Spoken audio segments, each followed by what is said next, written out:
Está aparecendo para vocês a tela? Sim, professor. Você entra, mas tem 92, são quantos? 130, né? Isso, professor, 130.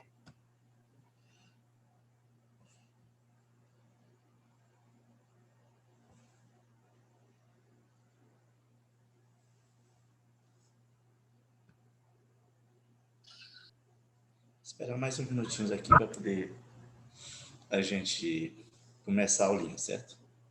Aí senão começa a entrar aqui o pessoal no grupo e atrapalha um pouquinho aqui a dinâmica. Vocês estão conseguindo escutar direitinho, então? Tá ótimo, professor.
Podemos começar, doutores? Acho que já temos agora 108 pessoas, 109 comigo, né? Alguns têm, às vezes, sem telefone e computador junto, que estão acompanhando, né? Então, gente, nós tivemos aquela contribuição com vocês de síndrome coronariana, que a gente mostrou como é que seria a questão de alterações que possam envolver as coronárias, porque o coração, gente, nada mais é do que um sistema, ele é mecânica, hidráulica e elétrica. Então, a parte mecânica, que é a parte muscular, né? Hidráulica, vasos, e elétrica, o sistema elétrico. Então, aqui envolve a parte de válvulas, envolve um pouco da parte mecânica, né? Então, assim, qualquer ruído que passe por dentro e que tenha alguma estrutura que reduz o diâmetro, ele provoca barulho, certo? Então, esse barulho, para a gente, vai se tornar em forma de sopro.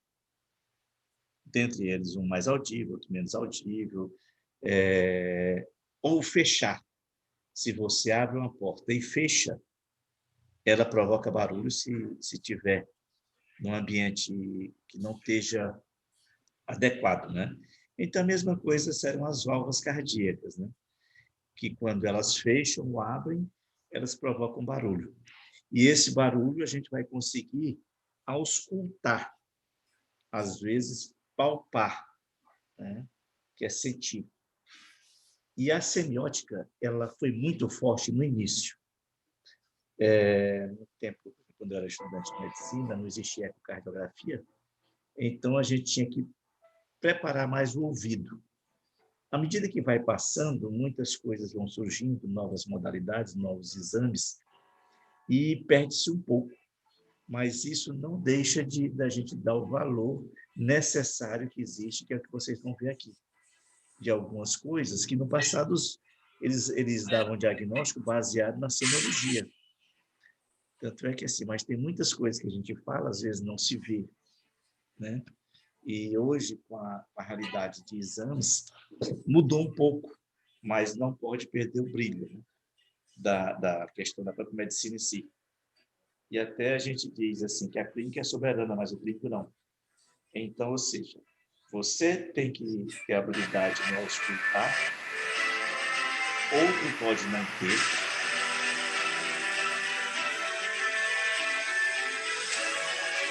O fundo musical é legal, né, gente?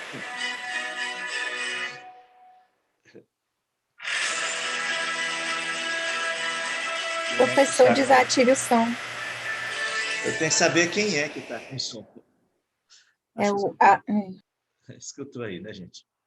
A gente sabe assim, a questão da dinâmica de você fazer aula online é que acontece de vez em quando essas coisas, não está preparado, mas acontece, né? Infelizmente, a gente até leva um susto, vocês mesmo que estão com o ambiente sem perceber. Mas vamos lá. Então, não sei se vocês estão entendendo. Para a gente falar hoje da parte de sopro, da parte de ausculta, no passado, como eu falei, ela tinha essa validade. Tanto é que chegou um tempo, gente, que na época que eu era estudante mesmo de medicina, a gente tinha a maneira de cortar o estetoscópio.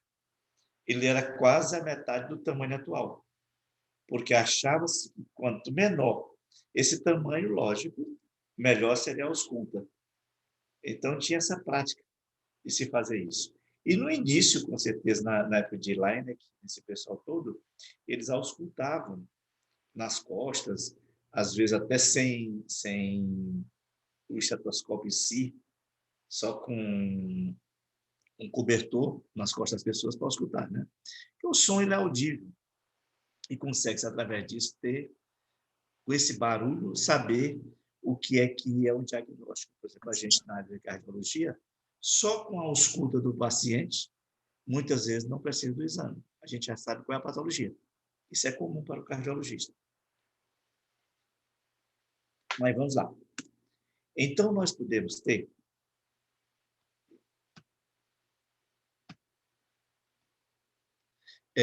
esses focos. São foco aórtico, que é no segundo espaço intercostal junto ao externo, o foco aórtico acessório, foco pulmonar, foco mitral, foco tricuspídeo. Nesses focos é onde a gente tem condições de ver e avaliar melhor o som. Sendo que você pega esses focos aí, esses 5 focos.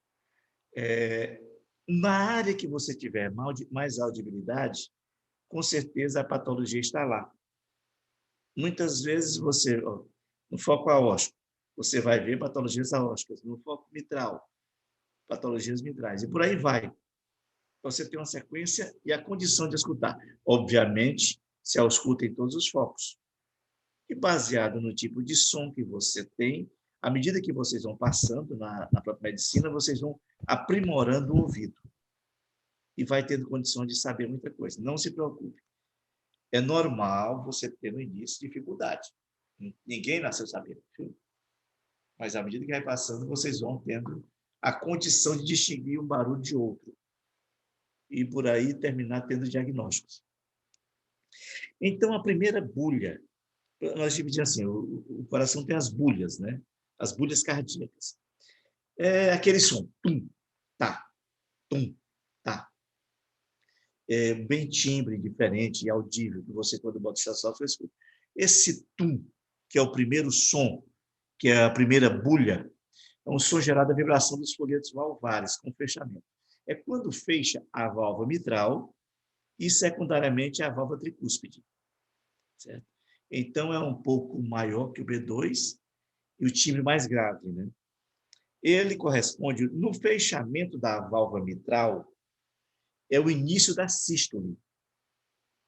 Porque quando a válvula mitral fecha, o fluxo vem de átrio para o ventrículo. nós temos a válvula atrioventricular. Aqui, quando ele fala de válvula mitral, corresponde também pensar que a válvula mitral e tricúspide quase no mesmo momento que acontece o fechar delas. Então, se eu falar de uma válvula, é sabendo que a outra praticamente está sendo fechada, que são chamadas de válvulas atrioventriculares. Entre ventrículo direito e pulmonar, ventrículo esquerdo e aorta, existem as válvulas semilunares, que vão dar origem ao B2, que é o TAC.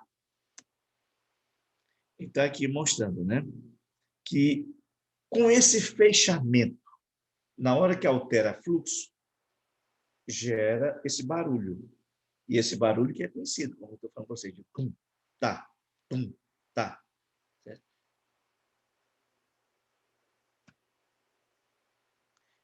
Então, continuando. Já que quando existe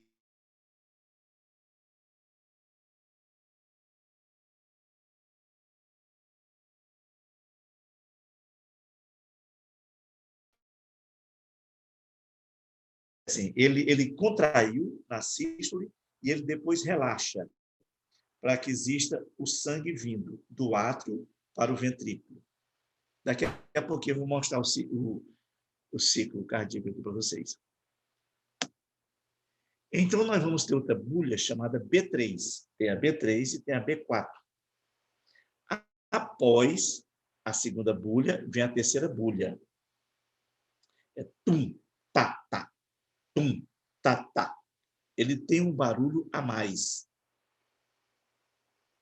É o som que é chamado de proto- e mesodiástole, no início e meio da diástole, que é a fase de enchimento rápido, né? Melhor audível em foco mitral, lateralmente, né? E ocorre a terceira bulha, seria no caso do paciente que começa a ter insuficiência cardíaca, então já mostra sinal de gravidade.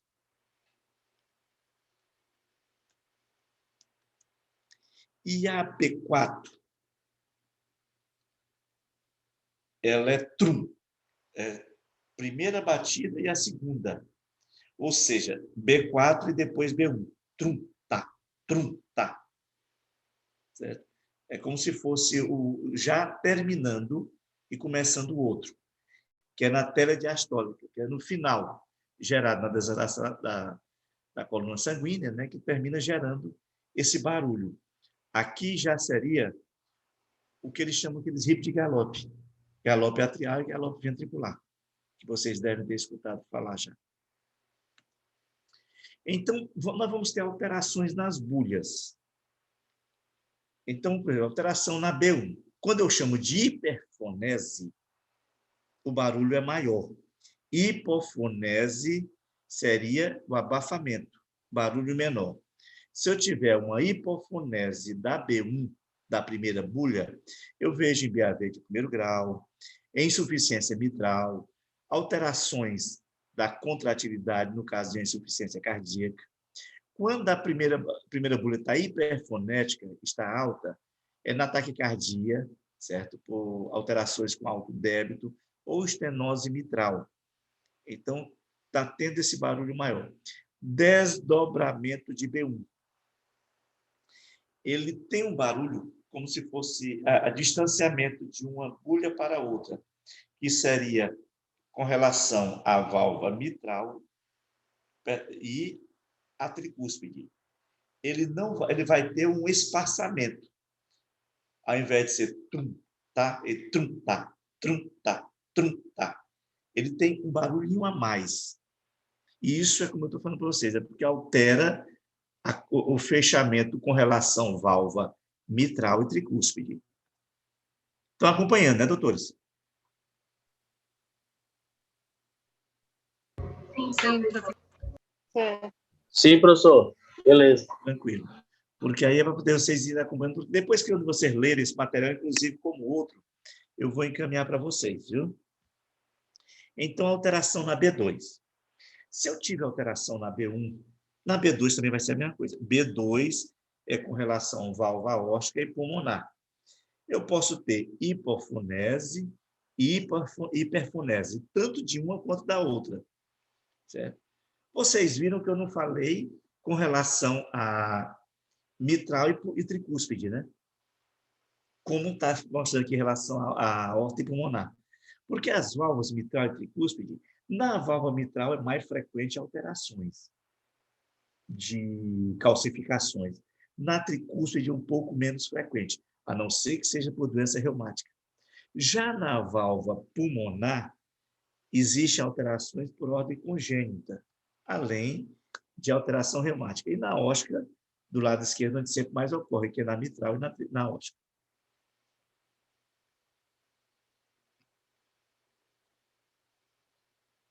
Então, vamos lá. Eu tenho, então, uma hipofonese. A bulha está mais baixa a nível de A2, que seria da aórtica. Estenose aórtica calcificada e regurgitação aórtica. Hiperfonese, coartação de aorta, hipertensão, dilatação aórtica. Hipofonese de P2, na estenose pulmonar. Hiperfonese, hipertensão pulmonar, dilatação da artéria pulmonar e comunicação interatrial, o CIA.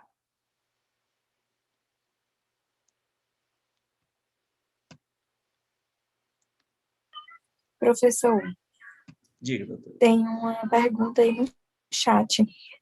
É porque eu não consegui... Deixa eu ler, professor. Qual é a diferença do som B4 e o desdobramento da E1? É a Maria Vitória que está perguntando. Faz hora que eu estou tentando ver aqui como é que eu... Ah, está aqui. Bem. Perfeito. Pergunta boa, viu?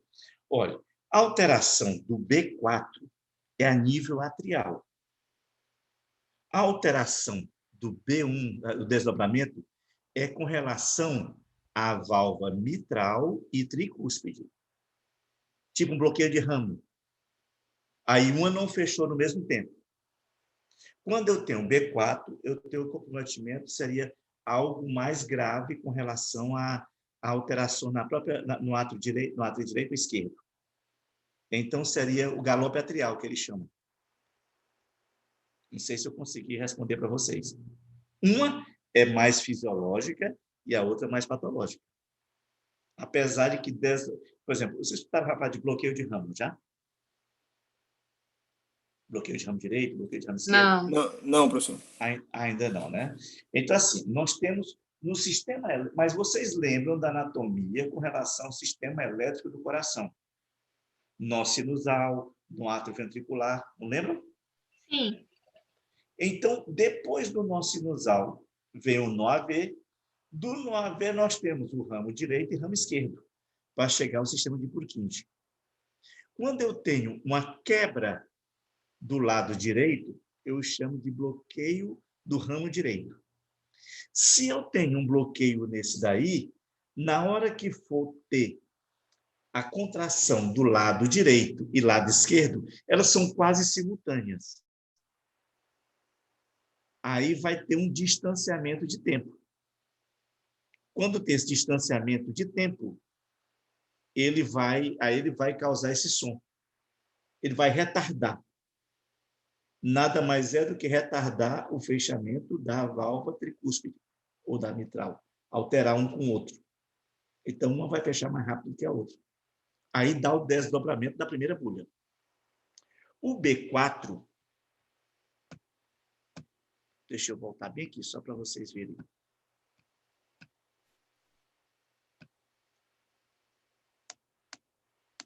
Ó, o B4 já é a telediástole, já é o final. É na hora que o átrio contrai, no finalzinho da diástole, certo? Que tem um período diastólico. Quando a válvula abre, o que é que acontece? Como é que é a sequência? Vamos ver aqui.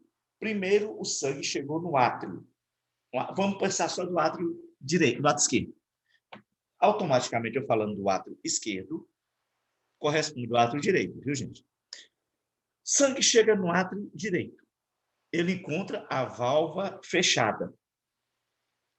Começa a chegar mais sangue, no átrio esquerdo. Começa a chegar mais sangue no átrio esquerdo.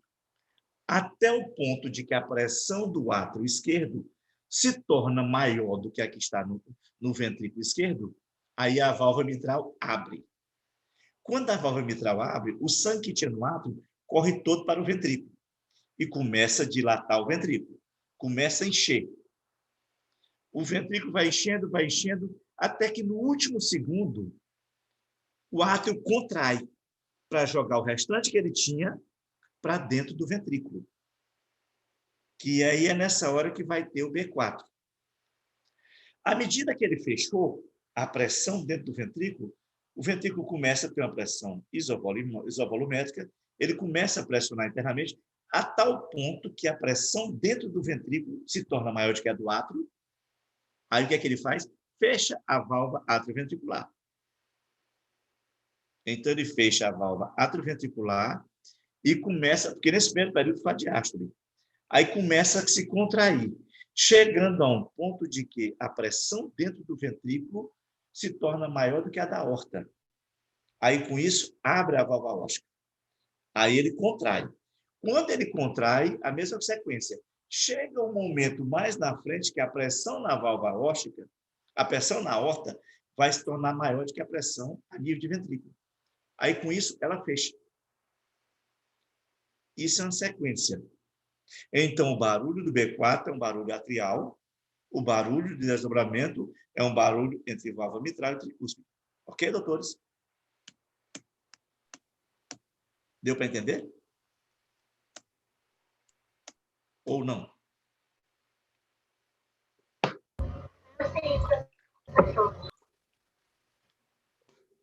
Então, vamos continuar. Desdobramento de B2, certo? Que é mais em foco pulmonar. Aqui está explicando direitinho, que é o módulo fisiológico que acontece entre um e outro. Eu botei bloqueio de ramo direito, estenose pulmonar, dilatações, outros casos mais graves. A comunicação interatrial. Certo? No período normal, quando você pega um eletro de uma criança, na grande maioria das vezes, vem com bloqueio incompleto do ramo direito. E depois normaliza. Outros permanecem. Aí você tem essa situação bem aí.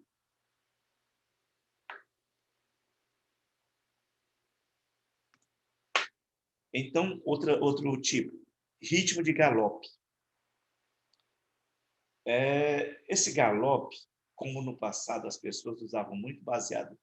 é o galope que eles chamam de animal, né? O animal, quando ele corre, ele faz aqueles barulhos. Então, por isso eles chamam de ritmo de galope. E nós vamos ter dois galopes que eles chamam, o galope ventricular e o galope atrial. Então, no galope ventricular, é o tum-tatá, tum-tatá, tum-tatá. É como se fosse a terceira bulha, que é após a segunda, obviamente. Então, primeira bulha, que é a válvula mitral e tricuspide, segunda aórtica e pulmonar, aí a terceira, que é a contração ventricular, alteração patológica de anil de ventrículo. Paciente taquicárdico, insuficiência cardíaca. E a quarta bulha seria a quarta bulha como se viesse bem aqui, antes da primeira, que é já no finalzinho, que é a hipertensão, miocardiopatia hipertrófica, outras alterações. Então, quando você vê terceira e quarta bulha, é sinal de gravidade no paciente. Quando eu vejo desdobramento, ele pode ter a patologia, mas não significa gravidade. Entenderam, doutores? Aí você pode ter o galope de soma, né? O paciente está bastante grave, ele pode ter B3 e B4. Aí vem a maneira do sopro, o formato do sopro. Nós temos o sopro sistólico de regurgitação, que nós temos o sopro diastólico, né? Seria o ruflar e aspirativo, e sopro sistólico seria de regurgitação e ejeção. Isso é baseado em cada válvula que vai acontecendo. Ruflar a mitral, né? E aspirativo a nível de aorta. Já temos 116 pessoas, né? Então, sopro sistólico de regurgitação. Ele ocorre a nível da válvula mitral e tricúspide, sendo de intensidade constante, suave, associado a B1 hipofonética. O sopro sistólico de ejeção, que já seria de saída, regurgitação, entrada, né? E ejeção, saída, que seria na via de saída, uma estenose aórtica e pulmonar. Então, eu tenho... Quando o coração... Você entendeu que é sopro sistólico e diastólico.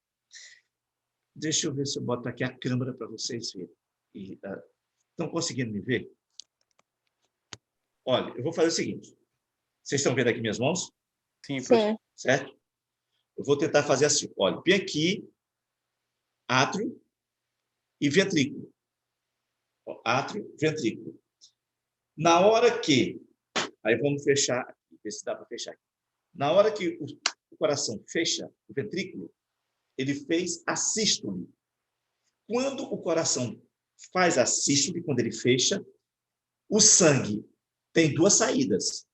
Ou volta para o átrio, ou vai para a aorta. Se ele voltar para o átrio, a válvula está insuficiente. Então, no sopro sistólico, eu vou ter insuficiência mitral, ou então na passagem dele por a aorta, se ele fizer algum barulho, a válvula está estenótica. Então, na sístole eu tenho insuficiência mitral ou estenose aórtica. Agora vamos encher o coração. Quando eu encho esse coração, se ele tiver barulho vindo daqui, está na fase de enchimento. É sinal que a válvula está quase fechada, está estenótica. E se eu tiver barulho a nível de aorta, é porque o sangue está voltando. Então, um sopro diastólico eu vou ter de estenose mitral ou insuficiência aórtica. É isso que esses slides querem falar. Acompanharam o raciocínio, doutores? Não é difícil, não, gente. É fácil, viu?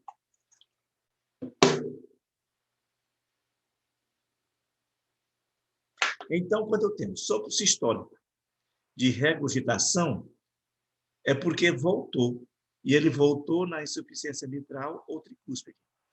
O sopro sistólico de ejeção, que foi quando o coração murchou, se saiu, a válvula está estenótica. Então, eu posso ter estenose aórtica ou pulmonar.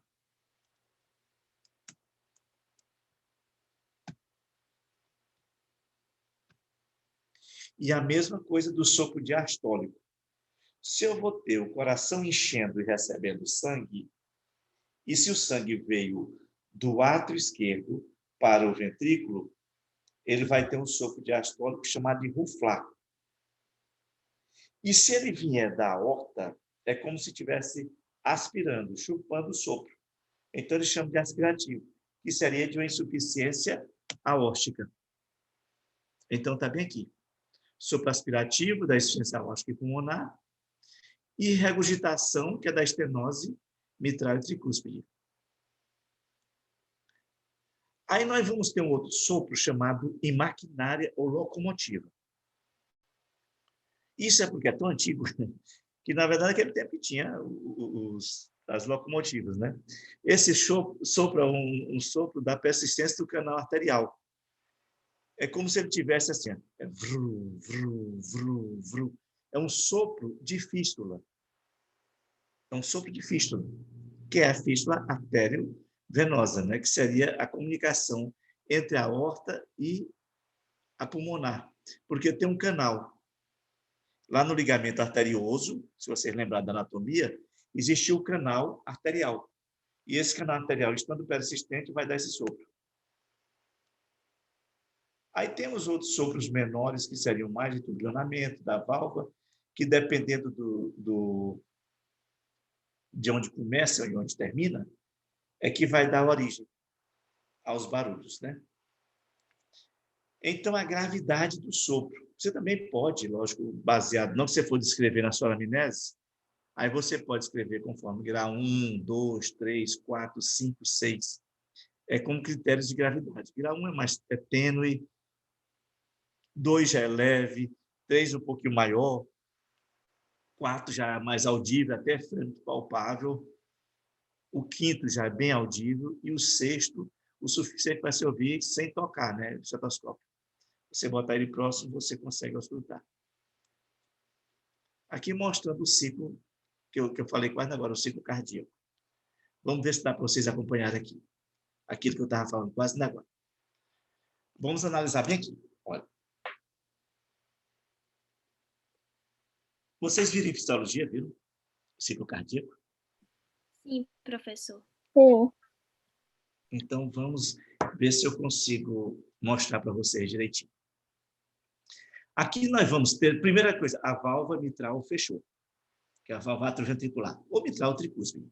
Quando ela fecha, nós vamos ter o que a gente chama de encurtamento ventricular rápido.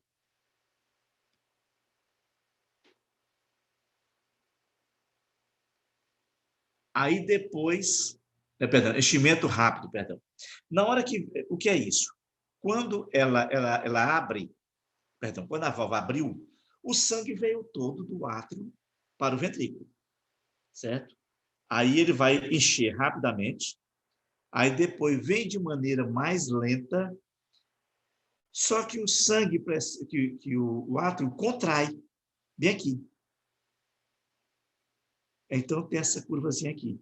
Para que o sangue que estava totalmente, que essa parte aqui é atrial, ele está vindo o sangue direto do átrio para o ventrículo, aí o sangue contrai, o átrio contrai, até levar tudo que tinha para o ventrículo.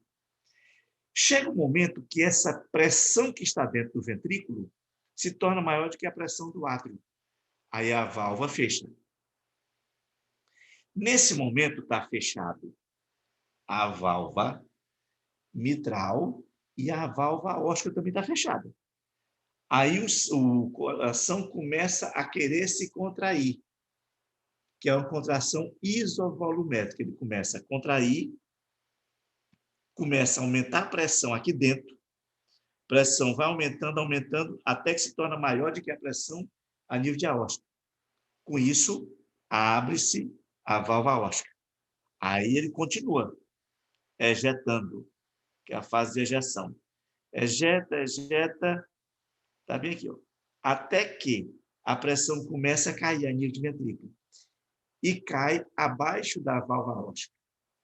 Quando cai abaixo da válvula aórtica, a válvula fecha para o sangue não voltar. Se o sangue voltar, vai ter insuficiência aórtica. Continua, então, assim, aí a pressão aqui continua caindo, caindo, caindo, caindo, caindo, até que a pressão se torna menor do que a pressão a nível de átrio esquerdo.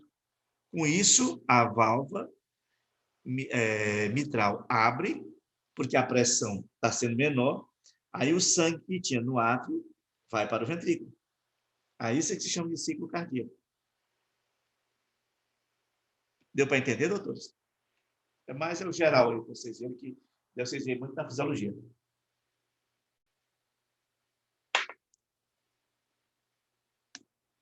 Então, as doenças da válvula. Vamos lá.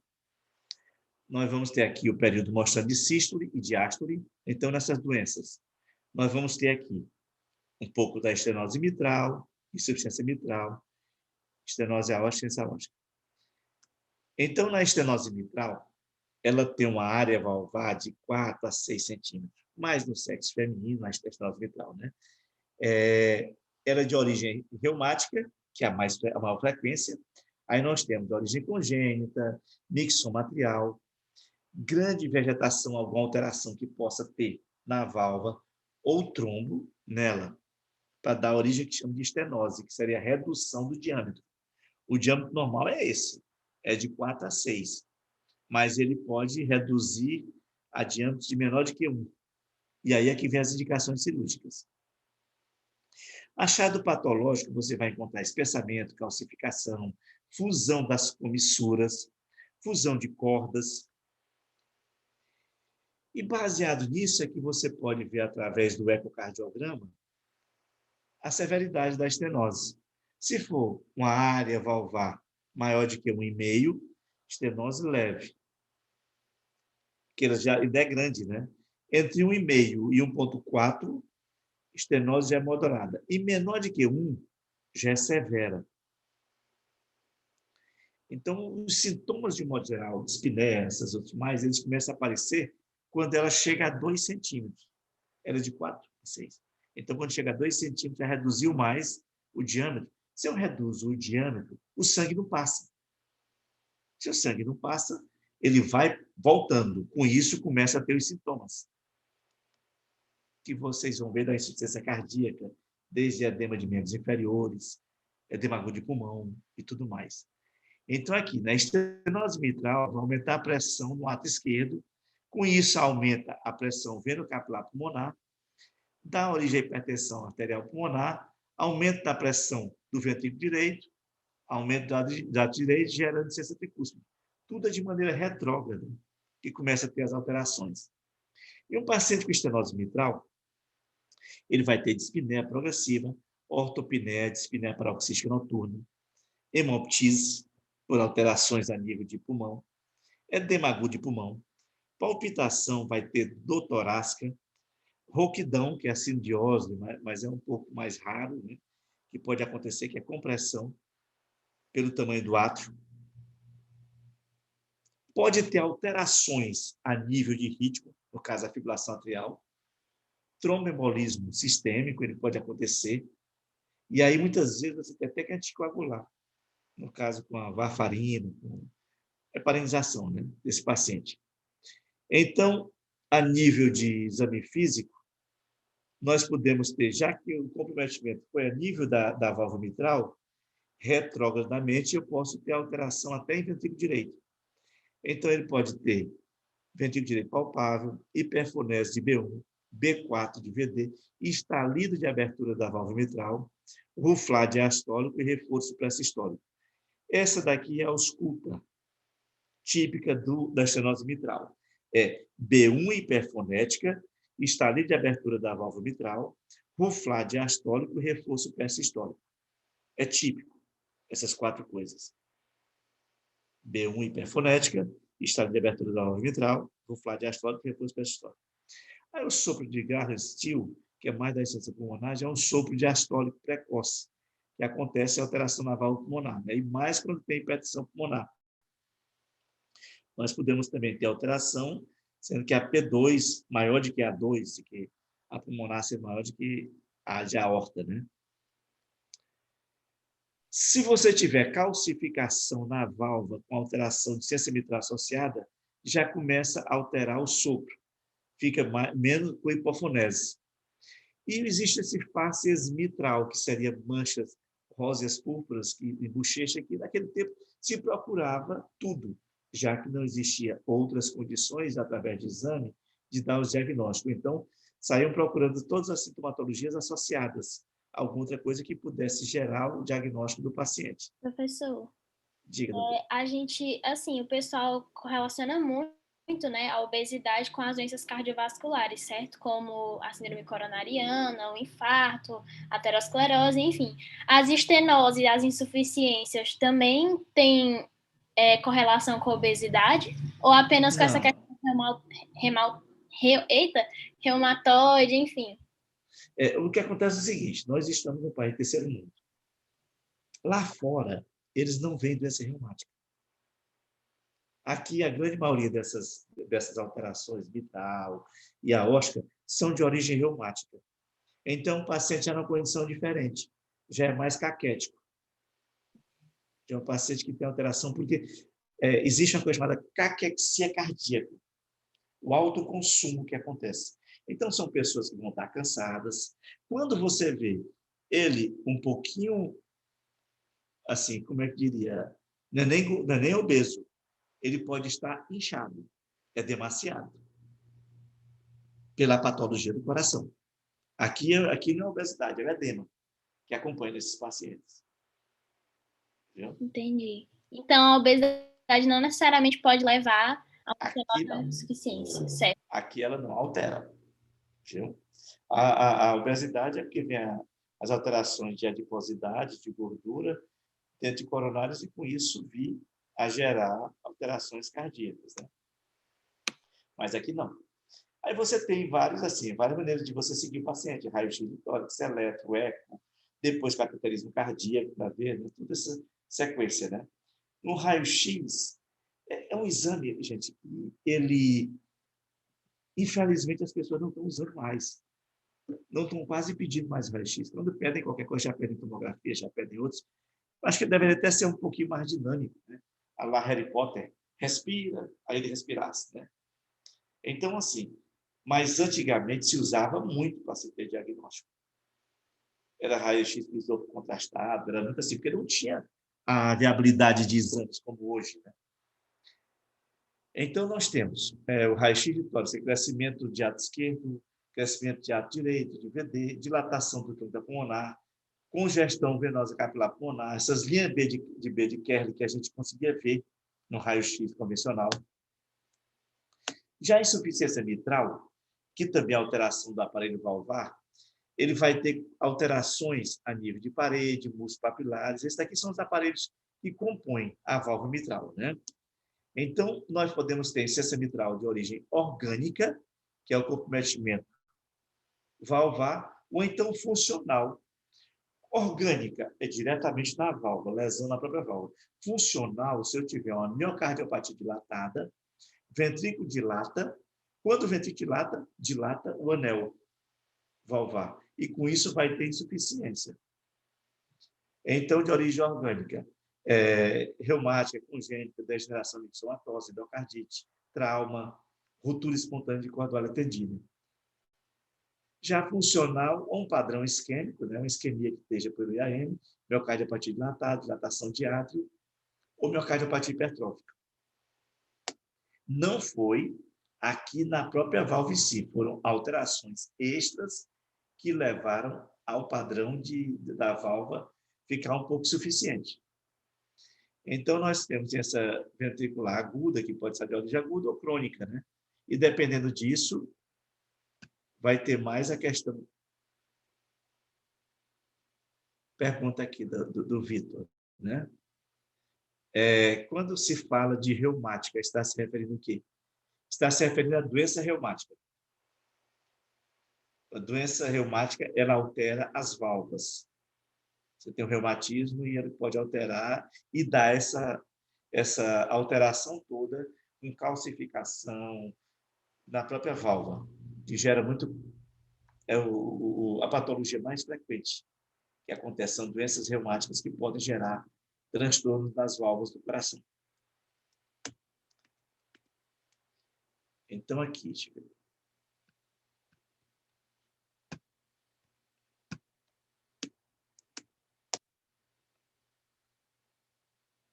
Se tem uma outra pergunta, né? Tranquilo. Mas podem falar, gente, porque no chat eu às vezes não vejo. Pode perguntar. Se eu souber, eu digo, sei. Se eu não souber, também digo, não sei. Não se preocupe. Então, quando tem na válvula mitral, que o B3 já é crônico, o B4 já é agudo. O sopro é holossistólico. Ele pega toda a sístole. Se você pegar um paciente com estenose mitral, você deita ele em decúbito lateral esquerdo, deita para o lado, você vai ver que o sopro aumenta, no caso da estenose mitral. Na insuficiência mitral, esse sopro é um sopro holossistólico, que você bota no foco mitral e vai seguindo até a axila, o sopro vai aumentando e ele é auscultado a nível de dorso. Você ainda escuta o sopro da insuficiência mitral. A irradiação para o dorso também. A anterior, folha posterior. Então, ele aumenta para o dorso. Não está passando. Agora passou. Então, na insuficiência mitral, você vê raio-x. Atualmente, o raio-x de tórax, o eletro, o eco tem todos eles, quando é questão valvar, hoje, no momento atual, é lógico que a gente, como cardiologista, pede o eletro e o eco. O raio-x, se tiver uma viabilidade, pode se pedir, mas de maior importância para a gente a nível de válvula é o eletro e o eco. E o cateterismo, se for alguma coisa cirúrgica. Aí o raio-x você vê o crescimento atrial e ventricular, dilatação de tronco pulmonar, congestão pulmonar, e a aguda seria mais a congestão veno-capilar. Estenose aórtica. Eu trouxe essas duas válvulas só para poder dar enfoque maior para vocês. A estenose aórtica, a válvula aórtica, ela é de 2,5 até 3,5 centímetros. Então, ela tem etiologia reumática, congênita, degenerativa, lúpus, alteração de colesterol, membrana subaórtica, ou supraórtica, que seria cardiopatia congênita. Só uma perguntinha aqui para vocês. A válvula aórtica tem quantos folhetos? 3 folhetos. Todo mundo aí, nós temos quantos? 112, né, comigo. Todo mundo está de acordo?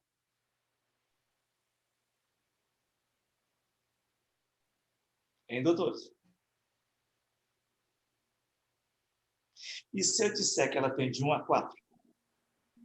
Vocês acreditam?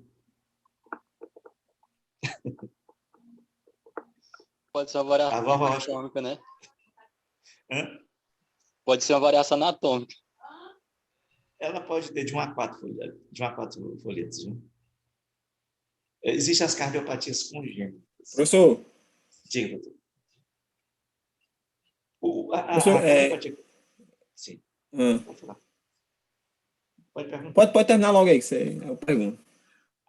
Eu quero saber Sim, pode perguntar, que talvez eu já use do seu ponto para... Não, mas não tem... Eu quero saber como é que o reumatismo tem a ver com com a estenose aórtica, com a relação para causar isso daí. Tropismo. Outra etiologia reumática aí, né? Olha, entenda bem. É uma doença que nem todo mundo tem, sabia? 3% da população pode ter doença reumática. Uma coisa maluca, né? Mas no Brasil, como é uma doença, uma alteração grande, e o que é que acontece? Ela age diretamente no folheto. Existe uma degeneração dos folhetos. É onde ela vai agir. Além das articulações, o tropismo dela, ela prioriza esses locais. Por isso que a pessoa tem que usar bezetacil durante N anos, né? São pessoas que têm amigdalite, com frequência. E na fase inicial, no período de criança, se não tratou direito, termina tendo doença reumática. E aí o dano maior no coração, né? Que é justamente assim, altera uma válvula e depois altera outra. É muito frequente estar na mitral e depois passar para a aórtica. Ou vice-versa. Respondi para você? Sim, professor. Então, só falando assim um pouco rápido, às vezes assim, eu sou professor também de anatomia, né?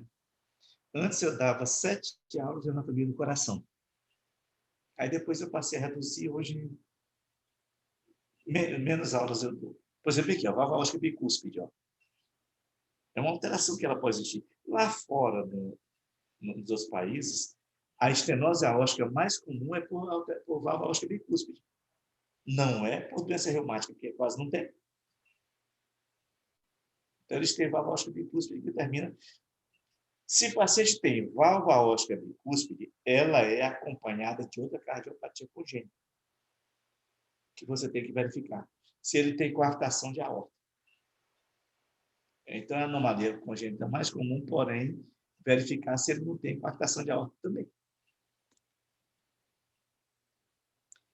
Eu ia falar algumas coisas do coração para vocês, mas eu termino confundindo vocês. Porque quando entra no mundo de congênito, nós podemos ter o cortriatriatum. A criança tem 3 átrios. Nós podemos ter os isomerismos. Isomerismo direito. A criança tem os 2 átrios são direito, os 2 pulmões são direito. São com 3 lobos. Então, tudo isso são alterações que possam ter de origem congênita. Mas vamos continuar. Estenose aórtica. Então, de acordo com o eco, com o diâmetro, a gente vai vendo a gravidade. Maior de que 1,5, estenose leve, de 1 até 1,4, moderada. E abaixo de meio, severa. Né? Normalmente, a estenose aórtica, por critério de gravidade, ele pode ter essa tríade. síncope, angina, insuficiência cardíaca. Então, isso daqui é que seria síncope, angina, que é a dor, e a dispneia, né, da ciência cardíaca. Então, isso daqui vai mostrando o critério de comprometimento do paciente. E à medida que se ele tiver essas alterações, ele pode ter uma durabilidade menor. Ele pode ter mortalidade mais alta. E essa simples é a perda súbita e transitória da consciência e do tono postural com recuperação espontânea. Então, assim, as alterações são alteração do retorno venoso, de débito cardíaco, pode ter arritmias associadas, porque como a alteração é mecânica, gente, fugindo aqui do material que nós estamos mostrando aqui, se a alteração é mecânica e vai existir dilatação miocárdica, consequência disso, nós podemos ter as arritmias. Então, qualquer coisa que vai mexer com o músculo pode gerar arritmias. No caso, arritmias supraventriculares ou ventriculares. A angina. A angina, por que o paciente com estenose aórtica ele pode ter dor no peito, doutores?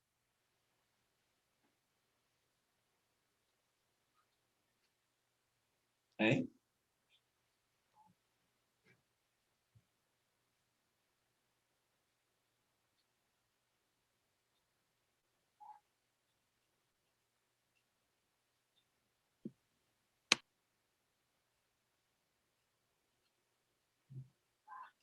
Dá para vocês saberem? Porque, O período... Sim, diga. porque a estenose também provoca angina, professor? Sim. Eu acho que é porque, como a válvula está estreitada, eu imagino que o ventrículo ele tem que fazer, o ventrículo esquerdo tem que fazer mais força, digamos assim, maior esforço. E assim, eu acredito que por conta desse esforço possa causar dor. Tem sentido. Outra coisa, no período diastólico, é o período que tem o enchimento das coronárias. Certo?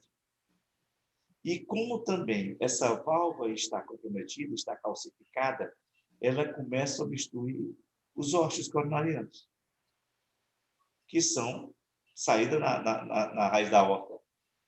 Então é por isso. Se obstrui e começa a reduzir o diâmetro do ósseo. E reduz o fluxo dentro da coronária, como se fosse uma estenose das artérias, das coronárias lá fora. E o sangue não chega. Que tem aquele monstro de desequilíbrio, né, da oferta e o consumo, que possa acontecer pela hipertrofia e por essa alteração que eu estou mostrando para vocês. Olha só, se ele tiver as alterações que eu falei aqui, o ICC, sobrevida de 2 anos. Então, mortalidade muito alta. Então, nos pacientes, conforme os sintomas, se ele tiver um gradiente transvalvar, que seria a pressão do ventrículo esquerdo em comparação à da aorta, sendo maior do que 50 milímetros de mercúrio, e a área valvar menor do que 0,8. Aí, com isso, ele começa a ter sintoma. Aí nós vamos ter o pulso que eles chamam parvos e tardos, que é pequeno e tardio.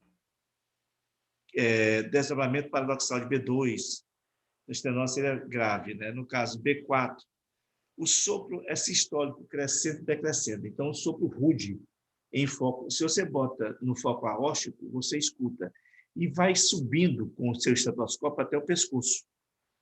Então, esse daí é um sopro da estenose aórtica, um sopro típico. Nós vamos ter uma aula prática, que eu fui até verificar o material lá na faculdade, eles têm o dia ausculta, que dá para colocar para vários alunos, para poder ir discutindo cada sopro, para vocês terem uma noção. Você vê através de raio-x, eletrocateterismo, a mesma coisa que os outros, né? Na parte radiológica, ele pode ter aumento mais de sobrecarga de câmaras cardíacas esquerdas. Mas tudo isso, gente, hoje o exame que vai de foco que vê é o ecocardiograma. Esse aqui verifica direitinho. E vocês têm 2 professores que são excelentes ecocardiografistas. Viu? O professor Júlio e o professor Luiz Bezerra. São professores de vocês, que são top nessa área aí. Nós temos aqui no Piauí muitos ecocardiografistas bons. Porque o ecocardiograma, ele é operador dependente. Então, o cara tem uma boa mão e estudo para poder dar o diagnóstico. E eles conseguem com uma praticidade fora do normal. Insuficiência aórtica. Nós temos alteração, anomalidade cúspide, né, que seria doença reumática, endocardite, alteração congênita, degenerativa, alteração tipo artrite reumatoide, trauma, valvopatia por drogas, né? Tudo isso pode acontecer, que a válvula vai ficar insuficiente, né? Algumas outras patologias, dissecção de aorta, CIV, trauma, tudo isso pode gerar uma insuficiência da válvula aórtica. E ela pode ser aguda ou crônica. Lógico que qualquer coisa que aconteça em válvulas na fase que seja mais agudo, ele vai ter mais gravidade, que às vezes é ruptura de folhetos, que acontece isso. Aí rompeu, tem que ir às pressas até operar, se for o caso. Então, a crônica vai ter dispneia, vai ter ortopneia, dispneia paroxística noturna, tosse seca.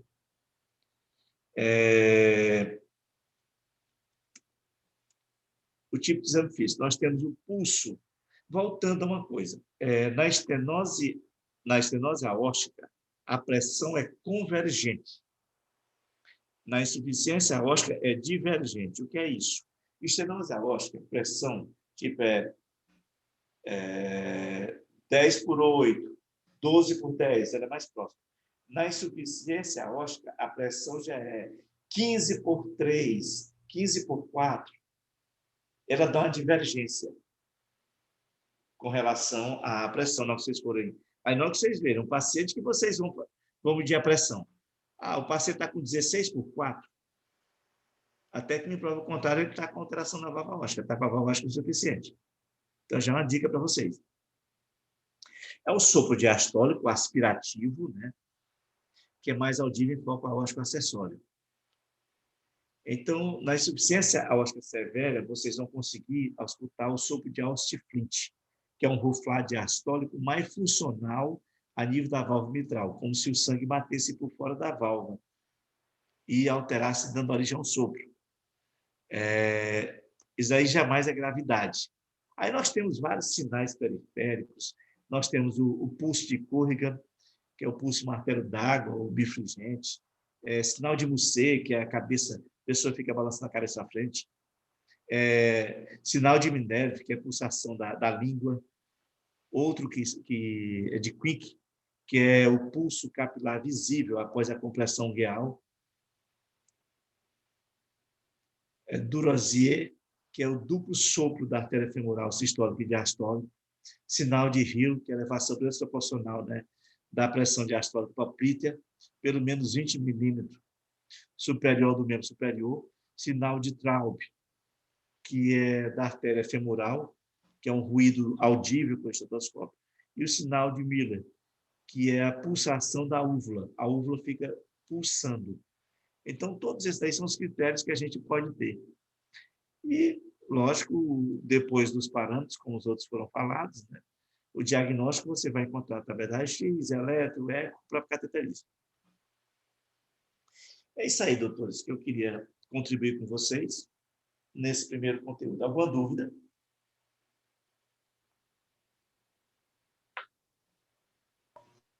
Não, professor. Nada, gente. Tudo ok, professor. Se quiserem botar alguma coisa aí Beleza, para mestre, perguntar, obrigado. se eu souber, eu respondo. Gente, olha, foi um prazer imenso estar com vocês, viu? É sempre bom a gente estar próximo do pessoal que está